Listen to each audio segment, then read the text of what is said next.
Hello, everyone. This is our Catskay. I am here with Jewpiter And Maggoty Dog. and Maga, the dog. And this is Kaggot, the name of a show that cannot be defined by time or space or in Scotland for any reason. You'd be arrested. Well, what won't you be arrested for in Scotland? I just want to real quick. My mentor and deep close friend, this guy right here, Colin Flaherty. I just want to do a quick. Sorry, cats. I didn't even wash this out. It's brand new. This is my Colin Flaherty mug. And I just want to do a quick because it's Shabbat. I just want to do a quick l'chaim. Is that kosher vodka? It is. I just want to say he's under the weather currently, and he needs to get better immediately. So, l'chaim. We wish him well. Now, let's start the show. So, we are not going to be talking about the coronavirus today. That's our solemn promise because everyone, their mother, their dogs, and I don't know, their Roombas are talking about the coronavirus right now. And we're all so fucking sick of it. No more coronavirus. But there is something related to the coronavirus that is fucking pissing me off right now, and I think we need to talk about it. And that is panic buying and the culture of selfishness. It's not even a culture of selfishness. It's like the selfishness virus of its own. People, what the hell? How come I can't find any toilet paper within a 15-mile radius of my house? That's not cool. Or wipes. No wipes, no Lysol spray. I mean, like, okay. No rubbing alcohol. No aloe. Everything is gone. And just real quick, because this is kind of Katz's episode, but I just want to say I was watching a Black Pigeon Speaks episode, and he was talking about the difference between when Japan had that brutal tsunami and the nuclear reactor blew up. They all took care of each other. There was no looting. But in New Orleans, when Hurricane Katrina happened, there was looting, rape, murder. In America, we don't care about each other because diversity is not our strength, and so we all look at each other like strangers.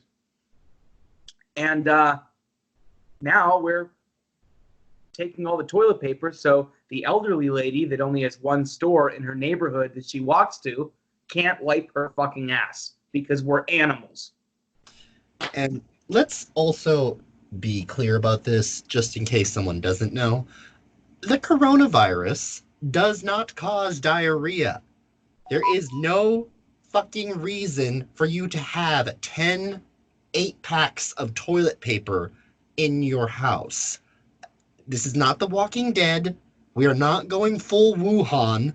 There is no reason to assume that, like, all of a sudden, like, you know, the massed military parades are going to start coming through the streets and saying, like, stay in your house or we'll shoot you, and you need all of that toilet paper. But it goes back to the sheeple episode. The reason everyone's taking up all the toilet paper is simple. Katz is worried about coronavirus. So he buys 10 things of toilet paper. And Jewpiter sees it. And so he's like, oh, toilet paper's going to run out. Look at Katz. He's buying 10. I need to buy 10. And so Maggie the dog sees that. And she's like, Jewpiter and Katz are buying up all the toilet paper. I need to get toilet paper. And so it goes on and on. It's like I said on Twitter. This isn't these people are acting like it's the Chipotle virus where your butthole's going to explode from Mexican food. It's coronavirus. Why toilet paper? It's one of the weirdest things to focus on. Like, paper towels, as dumb as that is, I can kind of understand because at least that has to do with the idea of, like, well, we have to clean everything. But toilet paper, it's people just thinking that, you know, the end is nigh. And as much as everyone makes fun of, like, the people that talk about the apocalypse, if you're buying 10, 20 cartons of toilet paper, you are no different than that homeless person on the sidewalk with the cardboard sign saying the aliens raped my butthole, and by the way, the world is about to explode. But it says so much about you when you go into a store and there's a pandemic at hand, and you're like, I'm a citizen of this country. I'm a person that lives in this state, in this neighborhood. These are my neighbors. What am I going to do in a pandemic? Oh, steal up all the toilet paper. Mm-hmm. And I heard the most brilliant thing, and I stole this, but it was some chick on Twitter said, you realize that you're stealing up all the Purell and hand sanitizer and wipes. So, yeah, your hands will be clean, but no one else's will be because you're stealing it all, and you're going to get infected because everyone will be sick. Mm-hmm. If you take up all the hand sanitizer, no one else has it, so everyone gets sick, and you'll inevitably get sick. The only people who I think are honestly happy about the situation, I mean, if I were the vice president of Charmin, or, whoever makes Lysol, what is it, Johnson & Johnson, one of those soulless mega corporations, I'd be pretty happy about this. And wouldn't that be screwed up if they were the ones that were actually hyping this up specifically so that their products can remain in... Would you be surprised? No, I really wish I would be, but I wouldn't. Think about this. It goes to woke capitalism, which is like all these mega bajillion dollar companies that pretend to love, trans rights and all this stuff, so that when they're having sweatshops in China, the progressives leave them alone because, they support this cause that we like. They made a hashtag. Right, exactly. Yeah, they backed our new hashtag. So who cares about their sweatshops in China? Everyone does that, but they support trans sport athletes competing in women's sports. So I love Gillette. It's like, I wouldn't be surprised if they really were hyping this to sell toilet paper. Because, I mean, really all it takes is like one or two images of a Costco or a Walmart with the toiletry section vacant to just make everyone panic and think, I better run down to my local box store and make sure that it's not the same way. And before you know it, it's been done everywhere. Is that what happened, though? Do you think? I think you're right. I really think that, I think that, like, in a couple of places, people, stocked up. This led to because supply chains are, they're dynamic, but they can only adjust so quickly. So all it takes is like one or two stores running out because people get a little antsy for whatever reason. And then someone inevitably shares it to social media. Then it goes viral. Then everyone goes to all of their box stores, and the same thing happens all over again. Yeah, because before those videos started coming out, because I'm in Pittsburgh, we didn't have.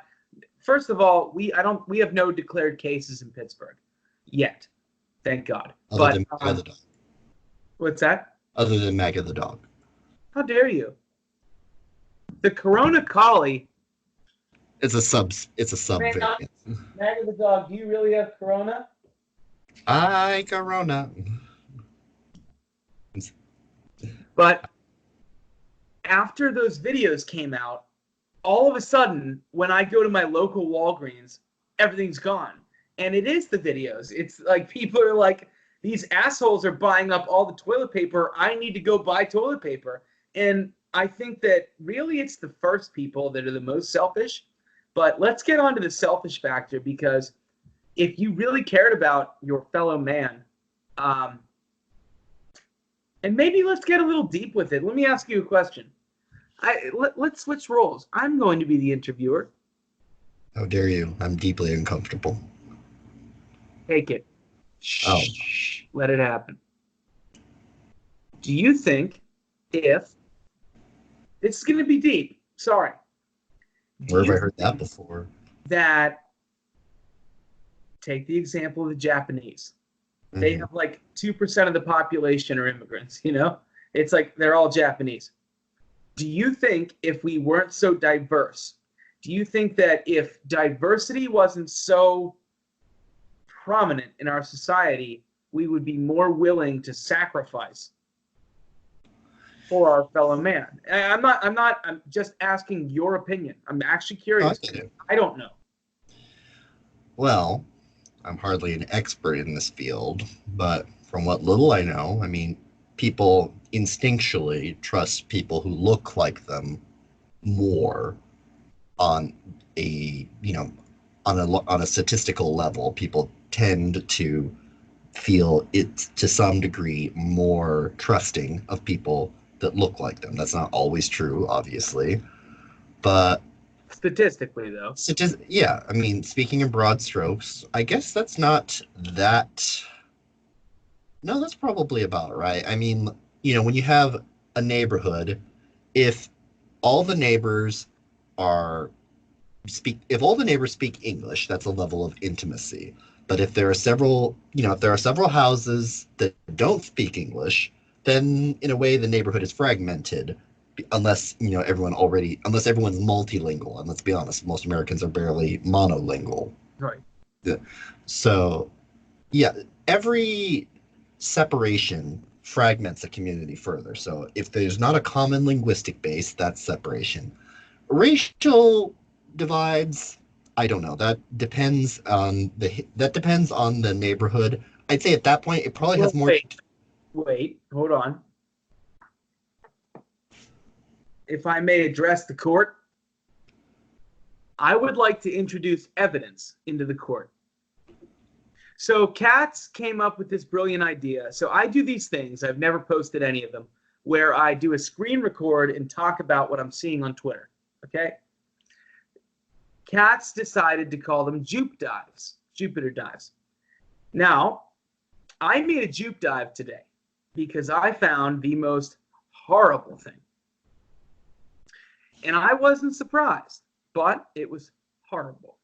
Now, let me read it to you, Katz, and you tell me if this doesn't play a role. So, you're not going to, and none of you will be able to see this, but this is from The Root.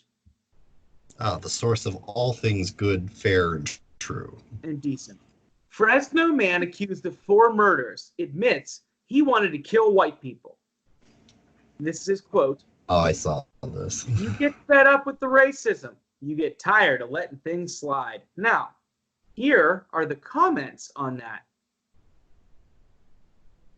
They did the same to us, man. Go on about your business.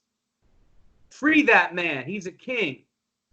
I need to put money on his books, which in jail, that means when you're in jail, your books, that's your bank account.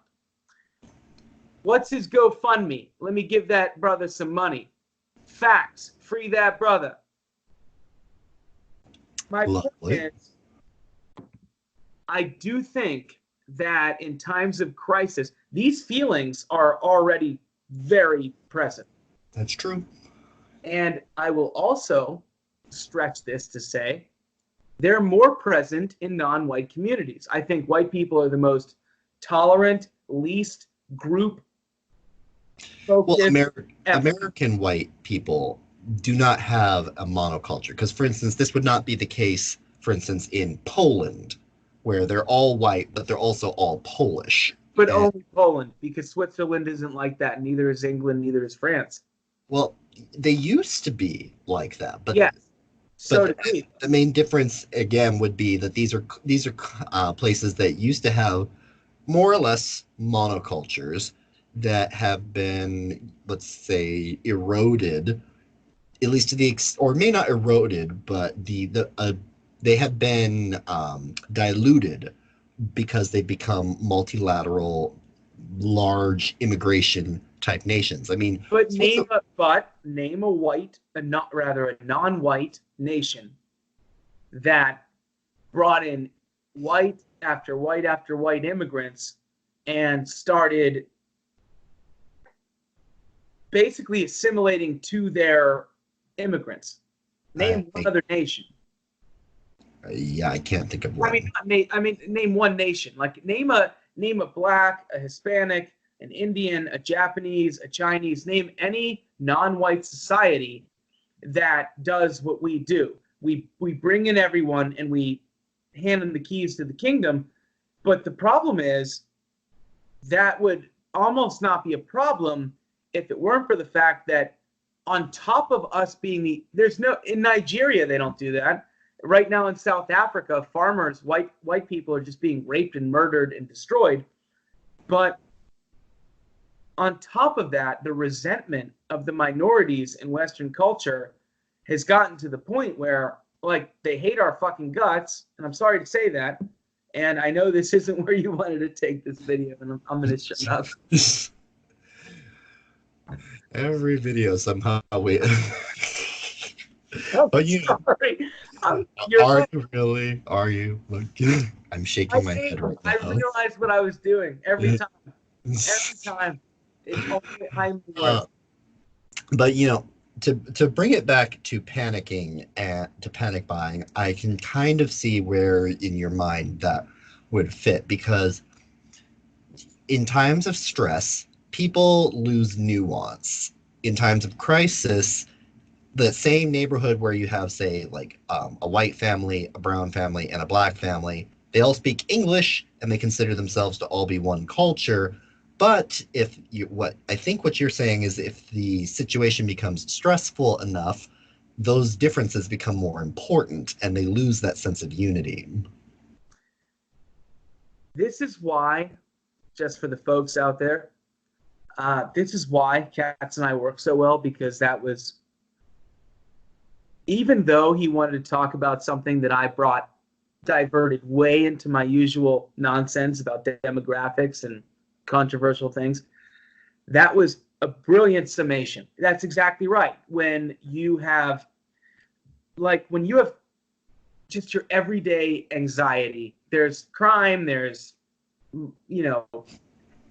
cross-culture violence, but in times of dire need, like really big crises, diversity is not your strength, and you will see that certain groups will stick together, and that is inevitable. It's in our DNA.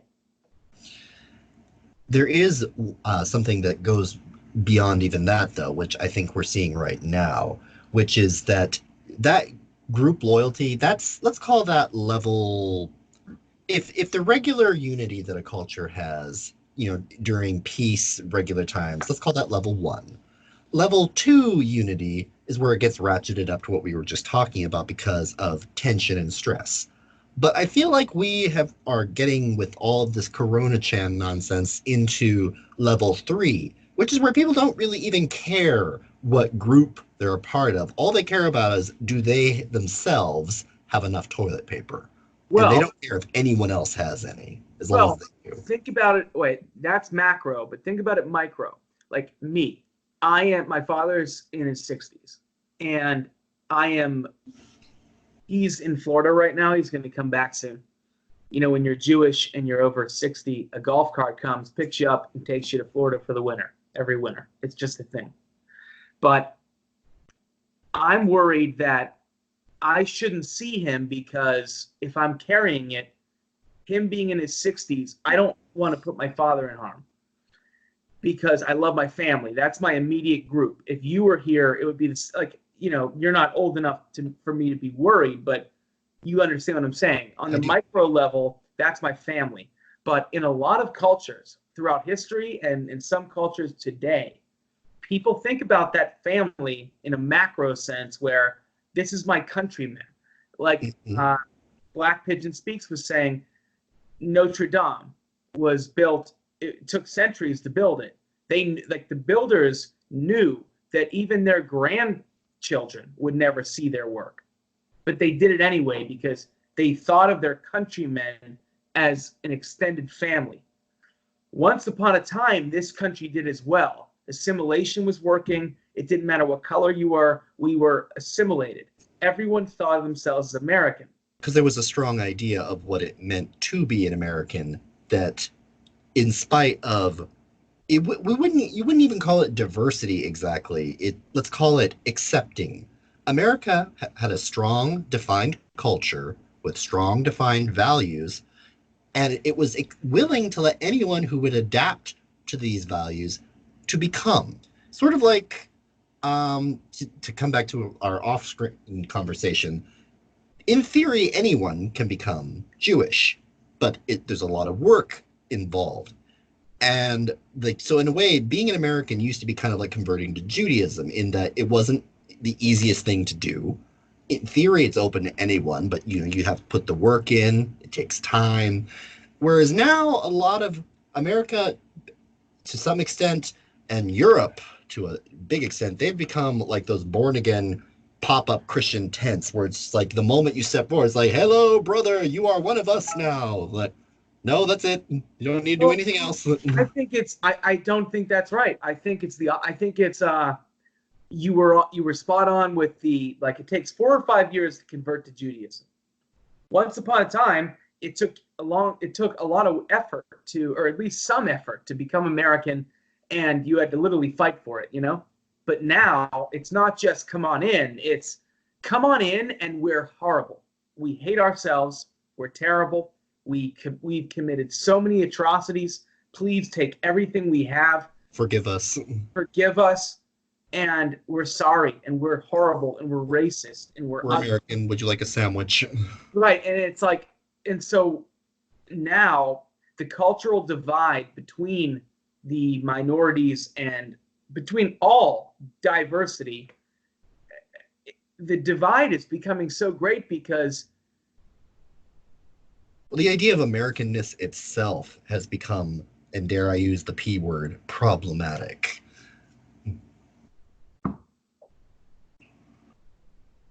But I mean, like, she can sick you through the camera. We don't say those words around here. Don't you speak your commie gobbledygook in this house. Look at those eyes, those dark, devious eyes. Oh, see, she looked away in shame. But yes, like, no one even agree. Everything is being deconstructed now. Like, in the same way that we can't even get people to agree what a man and a woman is. Now we can't even get people to agree what it means to be American, what is a Brit. I mean, like, I remember last time I talked to our friend Victor.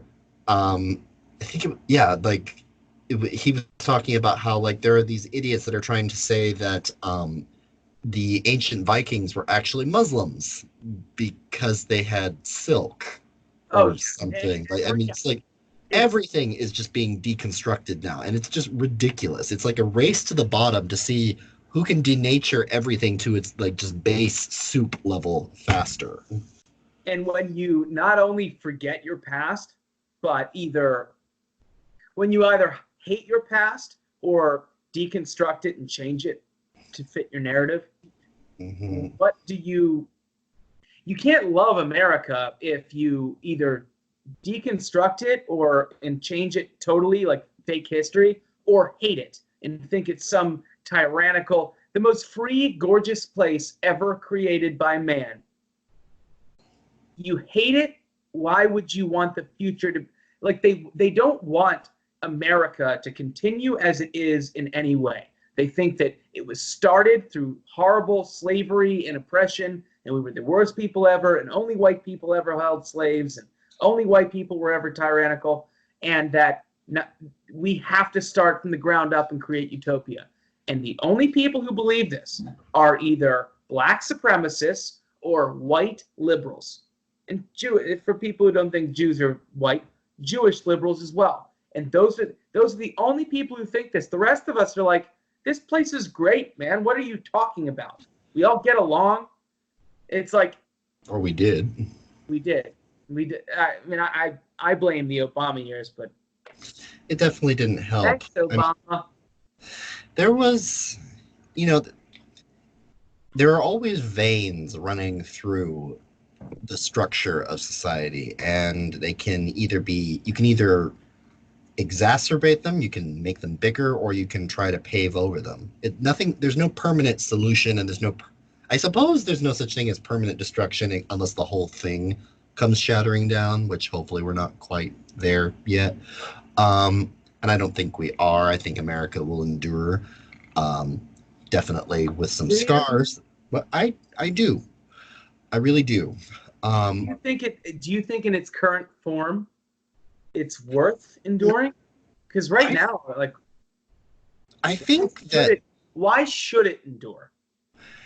Because in spite of all of the folly that we have indulged in spite of all of the, you might even call it betrayal of our original values, there is still a spark of something amazing that is uniquely American. And it is not just worth preserving, it is essential to preserve. Because right now we're living in a world where the original where the authors of the Magna Carta, that inspired our own Constitution, are trying to make 1984 an actual thing, where the Chinese are becoming Judge Dredd, and where we don't know anything for sure, and no one's free to say anything. And if America falls, if we become like Europe and Asia and become repressive, technocratic, like feudal societies, well, then there's nothing left to do except eat bugs and rent a nice pod, preferably in pink, I guess. But, um, and I just refuse to believe. Kind of guy, to be honest. What? My pod's going to be red. You won't have a choice. There will be pink, and there will be other pink. It's a gay bomb, baby. Yeah, I mean, at the point where there's no other choice, I don't. It's not even. If there's only one color, it's not even a color. So we're wrapping up, and I just want to say, because that was actually a beautiful ending, but the window is wide open. This is how bad of a pet owner I am. The window is wide open, and look at Magga the dog. Her butt is out the window. That's how much I trust her. She's brilliant, but I am actually not into this. She's never done this before. She's Michael Jacksoning herself. Get out of that window. Come here, up. Come here, up. Magga, This was an impromptu video. I was having a bad night because I'm worried about Colin. And Katz is going to take us out, but I just wanted everyone to see Magga and her to say, hi, bitches. Thank you for joining us. This is always a treat to get together and just see where we end up and how inevitably Jewpiter will make it about demographic changes, no matter what the actual subject is. Oh my God. So yes, again, thank you. We love you. If you liked this video, please share it, because God knows YouTube is going to delete it probably one of these days. And yeah. And please, just a request, say something nice about Katz in the comments, because he really does do all the work, like literally all the work. So if you could just throw some love his way, I would appreciate it. Anyone who watches, if you've made it this far, God forbid, save your soul. But if you have, please throw our boys some love. For all two of you that made it this far, thank you. And I have an actual video that's coming out soon. I know it's been 6 months. I've been terrible, but a new video is actually coming out very soon. It's almost done. So again, our cat's gay with Jewpiter. Signing off from Kaggot. We'll see you very soon. Bye-bye.